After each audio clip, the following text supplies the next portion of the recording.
Une set spéciale thriller avec deux vraies réussites qui respectent à merveille le genre tout en lui donnant de nouveaux horizons. Je parle bien sûr de la sortie en DVD de l'Argentin El Aura de Fabien Bielinski et de El Lobo de Miguel Courtois, coproduction européenne, qui prouve qu'il y a encore de l'espoir pour le genre en dehors de notre système hexagonal. Et puis je tiens quand même à te faire remarquer que le renouveau du cinéma de genre vient avant tout des pays latins.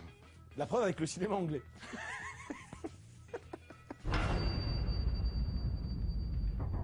Davantage périple existentiel que thriller à proprement parler, El Aura de Fabien Bielinski, qui était déjà réalisateur du sympathique Neuf Rennes, emprunte quelques codes du genre et s'en sert de prétexte à ce qui reste avant tout une étude de caractère dense et complexe. Le récit, presque minimaliste, s'intéresse à un taxidermiste solitaire, introverti, mais doté d'un sens aigu de l'observation, dont la quête d'identité impossible se satisfait des contraintes et des émotions que lui procurent ses crises d'épilepsie récurrentes. Et le mec, il est comme ça, il ne bouge pas, et pendant 10 minutes, il bouge pas.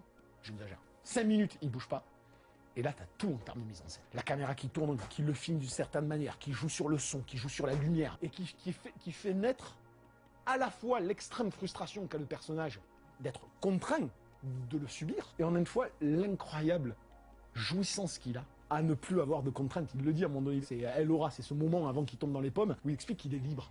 Il est libre parce qu'il n'y a plus aucune contrainte sociale, parce qu'il ne peut rien y faire, et parce qu'il se laisse aller, il se laisse succomber. C'est magnifique comment c'est fait. Sorte de fantôme effacé, qui trouve dans sa maladie un refuge à la pression sociale, il va se laisser entraîner de façon semi-consciente dans un monde criminel qui le fascine, et qui va le contraindre à questionner la réalité qui l'entoure. Un récit simple en apparence, mais d'une extrême complexité, puisque Bielinski prend le parti d'interroger uniquement par l'image l'âme de son personnage, ses espoirs et ses frustrations, ses obsessions et ses désillusions. Par contre, c'est un film, j'en connais les petits malins qui vont accélérer en DVD en se disant « Oh voilà, pop, je passe un peu là, c'est chiant ». Non, ça c'est un film où toute la valeur du film tient dans sa temporalité. Difficile d'accès, parce que le film dure 2 heures et il est très très lent. Entre errance et contemplation, introspection et onirisme, la mise en scène de Bielinski s'avère d'une élégance et d'une richesse hallucinante et nous transporte avec une précision chirurgicale dans les tréfonds d'un personnage jamais vu sur grand écran. On appelle ça la grande classe. Rest in peace, man. Déjà la semaine dernière, on avait fait un gros big up à Jack Palance et à Basile Polidoris, et là on est contraint de faire un gros rest in peace à Fabien Bielinski, qui malheureusement est mort il n'y a pas si longtemps que ça. Alors il doit avoir une maladie parce que le type il était jeune, il avait même pas avoir 40 balais le mec. Alors je sais pas s'il s'est chopé, je sais pas s'il s'est chopé une crise cardiaque ou quoi, mais c'est quand même super triste parce que le mec il a vraiment un regard quoi.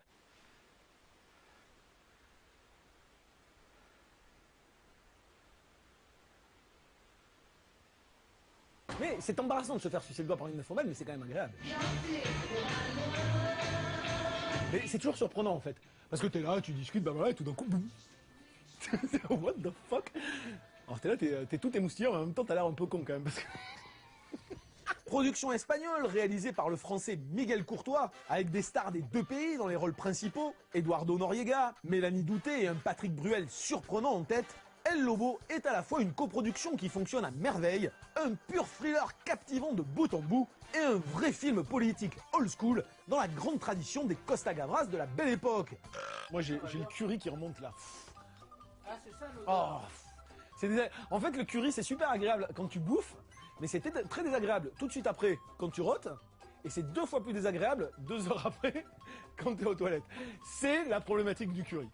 Narrant l'infiltration d'un homme manipulé par la police au sein de l'ETA, El Lobo, du nom de code de l'homme en question, bénéficie d'un scénario carré et frontal qui traite avec brio sa thématique, sans jamais oublier le genre percutant qu'il aborde. Certes, Miguel Courtois, réalisateur pas super inspiré, d'un ange ou d'une journée de merde, n'est pas un dieu de la mise en scène et certains passages manquent d'ampleur et de dynamisme. Mais il est aussi le producteur de l'oublié Féroce, charge hardcore contre l'extrême droite française, qui témoignait déjà de ses engagements idéologiques. Engagements que l'on retrouve avec brio dans El Lobo, qui traite autant du problème basque que de l'agonie de la dictature franquiste et des dérives de la raison d'État. Et moi, la claque que j'ai pris sur Patrick Bruel, non mais jure, je voulais pas le croire à la limite au début.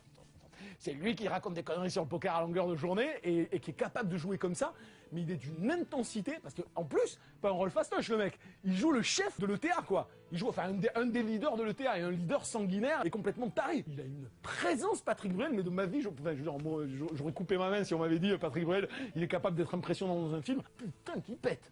Il pète dans le film, vraiment quoi. Bravo Patrick Bruel.